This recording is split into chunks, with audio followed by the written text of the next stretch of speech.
Guys, welcome back to another video. This is the Football Connect. I'm your host Sam, and we are back again. The expectations are back.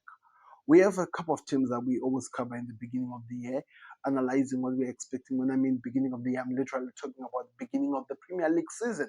So it's the beginning of the year in football world. So there are some of the things that we set up in terms of analyzing what we're expecting.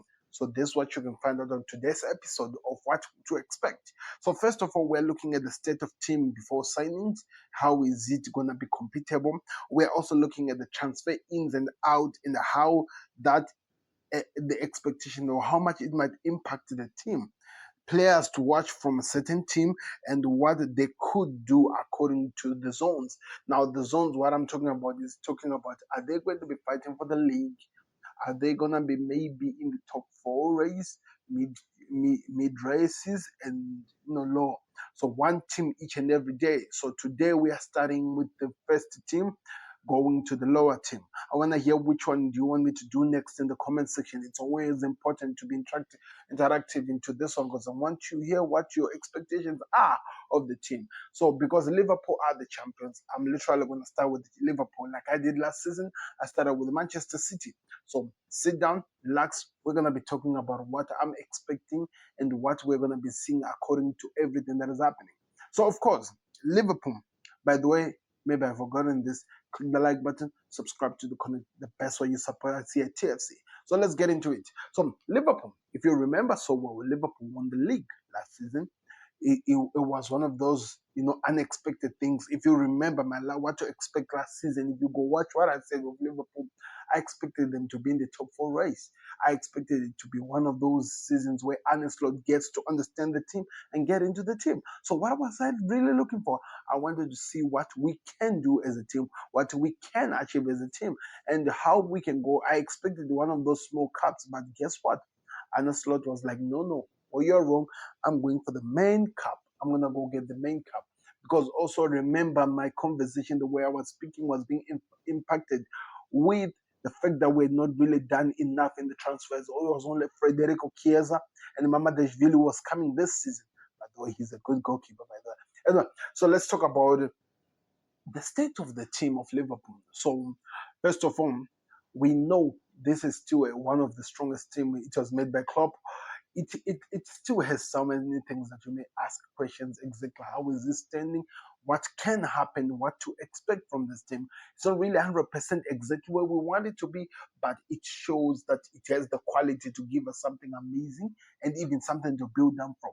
So that's something that is really clear. It is still a team that has already shown that they are perfect by winning a league. But of course, there are a lot of things that has changed from this team. Even though they showed that they were really perfect, even though they showed some amazing stuff last season about how Arne Slot wanted them to play in terms of tactic-wise, how he was analyzing, taking advantages of the opportunities. And McAllister even talked about it. The fact that this manager is able to just change and make us do something new each and every game, it's a game changer. And on top of those changes, he is always analyzing and giving us all even other things to do next in the second half of the game. So that just makes this game firstly unpredictable. But now there is something that is happening in this team, this unpredictable team. There is something that is happening, which are the transfers. So now that makes me move on to my second point, and this is really an important one, which is, and I'm gonna have to read it up, transfer in and out and the expectation of them and how that could also impact the team. So in terms of transfers, if you've been following Liverpool, and I'm hoping you have been, in terms of transfers, they have.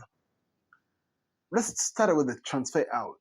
First of all, the main one of them, we've lost what's his name, Diogo Jota, because of the accident. Something that you never expect. So, in other words, we all know already that we are not going to be having Diogo Jota in this league. However, whatever that is going to happen, he's not going to be part of the team. So that has its own impact because he was one of the most important players in terms of how the team was playing, how we were scoring goals. So that is a worry. Luis Diaz on the other end, the guy also played at the front of the team. He's gone. He's now a Bayern Munich player. That also will show some impact into the team because it gives us so many questions in wanting to know how much that can help us in terms of whatever that is going to happen. So Diaz is going. Gerald Konza, we are missing in defense. We are really lacking, and you can see how the team is looking like. There are so many questions. What's going to happen? We don't have Konza, he's gone. Kelleher, one of the best goalkeepers in it, who showed so much that he was the best number two ever, is also gone. He helped in helping the team to win. Then, of course, the likes of Trent Alexander-Arnold, the best right back we had, one of the best creators in the team. He is now going to be missing in this team. So that also raises so many questions. But that's what has happened in the game. And because of that, how can we really help ourselves in going forward? So this is what Liverpool had to do in terms of trying to strengthen the team. So in terms of losing the first, in terms of losing the player in Diogo Jota, the team decided to sign Hugo Ekitike, an important striker, somebody who doesn't only play as a number nine, but is able to play from all the positions, which makes it difficult for the team to really understand how he is. And his IQ, his pass accuracy, it's really perfect. We've already seen some in the preseason, excited over that one. Then we have Milos Kerkers. Oh, okay. First of all, we're Fred Woodman because Jaros has gone to Ajax. I forgot to mention him. Jaros has gone Ajax, so Woodman is gonna be the number three goalkeeper into terms of the Liverpool one. Then, of course, to replace Kelleher, we are gonna put Georgi Mamadashvili, one of the best goalkeepers in right now. If we are being honest, it's gonna be really important to see how that helps us to go forward. And also, we have signed Milos Kerkers. Milos Kerkers, we also that some of the mistakes we were making was this Liverpool team left back was now starting to be leaky enough. So they looked and who's the best at the moment in that position. If you're not getting Mendes, who can you get? It's Milos Kerkers because he showed that he's one of the best in the Premier League last season. So they went to get Milos Kerkers. Jeremy Frimpong as a Trent Alexander-Arnold replacement. Of course, they're saying Conor Bradley could be the starter of so many games, but also we know we have Milos Kerkers, one of the best fast sprinting strike right backs we have ever had. One of the things about him, he's not going to be a Trent Alexander-Arnold. He's not going to be controlling the ball, hitting those long balls. No, that is not in his game. But he wants to be given the space to run, and he will take advantage of those and ping some amazing shots to help the team perform. So that's going to be really important to see how he gets into the game and how that helps us. And now, in terms of attacking sparks, we complained also last season of how our midfield was not really chipping in terms of creation as well as scoring goals. What did the team decide to do? They slapped the 125 million euro to get Florian Wirtz. Florian Wirtz is coming in to become the creative spark which we're getting from Trent Alexander-Arnold from right back. Is coming in to offer it in the middle of the park in the number 10 position where you expect most creativity.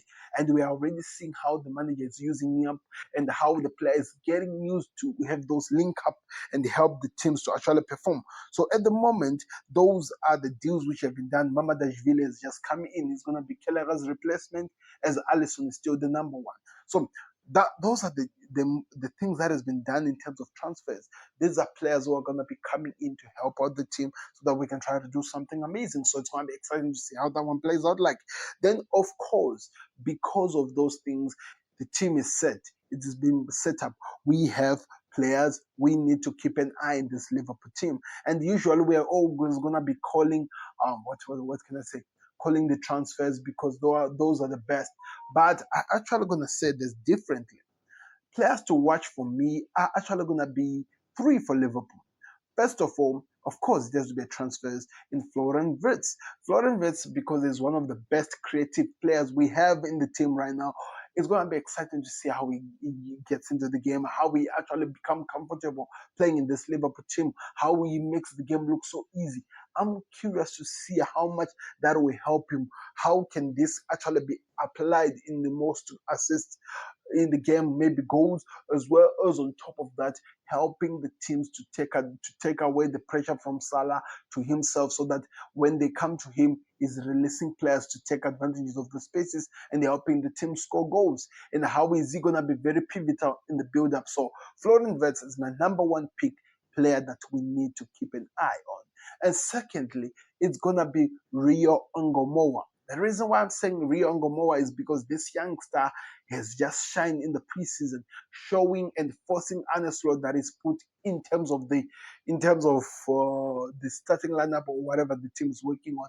He has the capability of actually maybe overtaking so many players in terms of what he offers in the game and how pivotal he is into the team. So it's going to be interesting to see how the Liverpool manager uses Rio Ngomoa to help out the team in whatever that happens and what he can actually do to help out this Liverpool squad.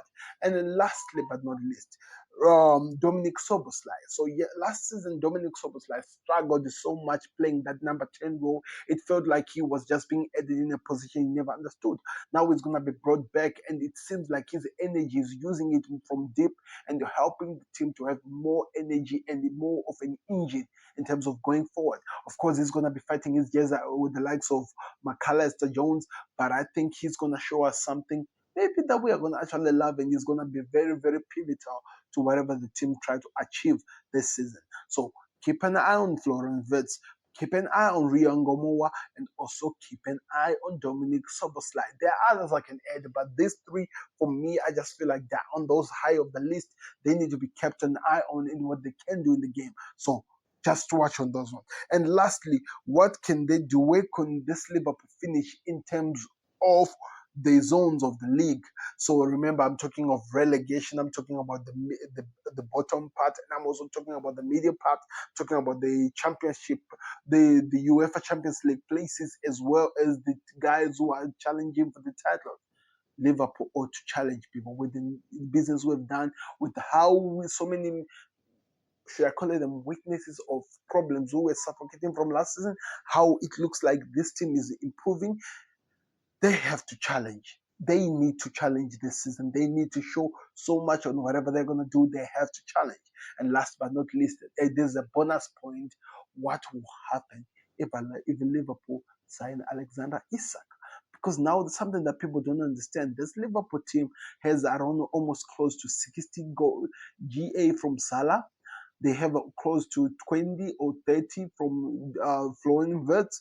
They also have about close to 34 to close to 40 from Hugo Ekitike, and also that also includes Cody Gakpo, because he was close to 30 something.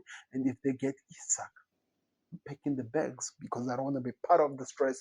This team is going to be special, people. So those are the things that I'm really advising you. This is what are my expectation of the Liverpool team. I need to see them challenge. They need to return that title. They need to win it and show that they can even go forward. So it's going to be interesting if they can do that, if they can fight to do that.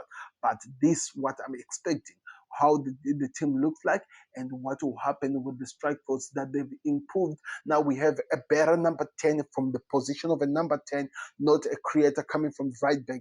That is going to be interesting to see how that helps out the team in the long run. But all in all, people, let me hear your thoughts in the comment section. What are you expecting from Liverpool, and what do you want to see from them?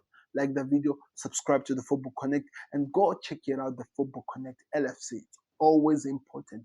This channel is growing so much, people, and I'm really excited to see how far we can go from it. Thank you very much for watching. I've been your host, Sam. I'll see you another one. We're out. Peace. Subscribe to the Connect.